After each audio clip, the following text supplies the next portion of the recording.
have more angelic material. The role. Michael and Gabriel go back to earlier tradition, and Gabriel is mentioned in the Bible, in the book of Daniel. Michael, I believe, is also mentioned a couple times in the Bible. And then in rabbinic literature, you have 4 archangels: Michael, Gabriel, Raphael, and Uriel. But Michael and Gabriel are the 2 major archangels in rabbinic tradition. So I think we talked about prophets and their ability to interpret dreams, right? I mean, so I wanted to tie that in. And but we also know that our tradition says that there's no more prophecy. So does that mean that people can't interpret dreams now anymore? How does prophets and their interpretation of dreams fit into this whole?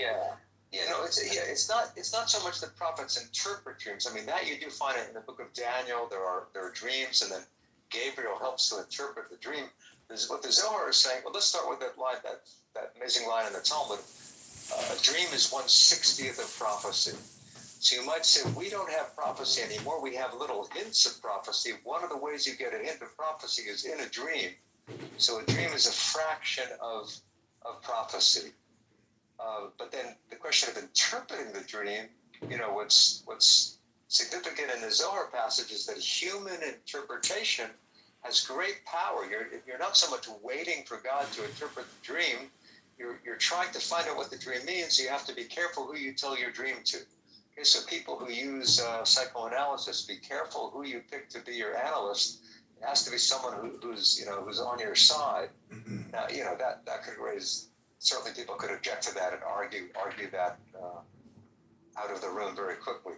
But the Zohar is comparing dream to prophecy, but not equating them. As your question, prophecy has ceased. That is a good rabbinic notion. That with the last of the biblical prophets, Malachi, prophecy ceased. Not everyone accepted that. In the Middle Ages, you have debates.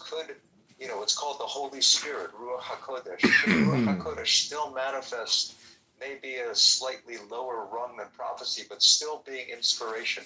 Sometimes this is called Bat Kol, right? An echo, literally the daughter of a voice. So you don't get God's voice, but you get the daughter of God's voice. You get an echo, a heavenly echo. Okay, I'm just going to quickly read from the Zohar. Here we go. This is the notes section. Korban and Olah drawing near and ascending. Korban, an offering, a sacrifice. The root kurv means to draw near.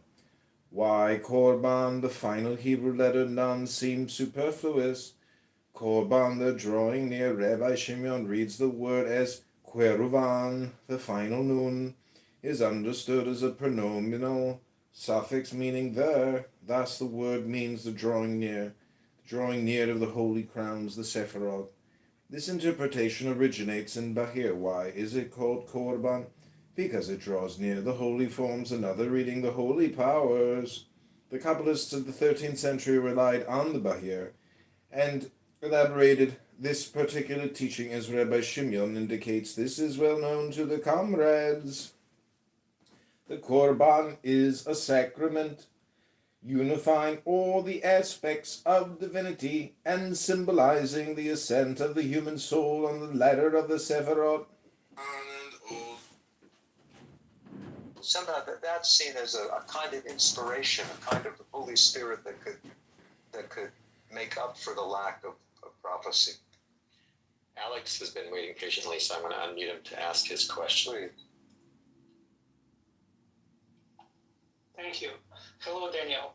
So my question, if you could say a few words about Sephirot hierarchy, how one should understand it? Is it like the higher ranks or the higher Sephirot more kind of challenging to comprehend, goes from top to down, and specifically the Tiferet is below Gevorah and Hesed, and what does it mean? I'm sorry, what was the last thing specifically? What about Gevorah? Tiferet is below Gevorah and Hesed. How to understand such? Yeah. Okay. Let's take a look again at the diagram.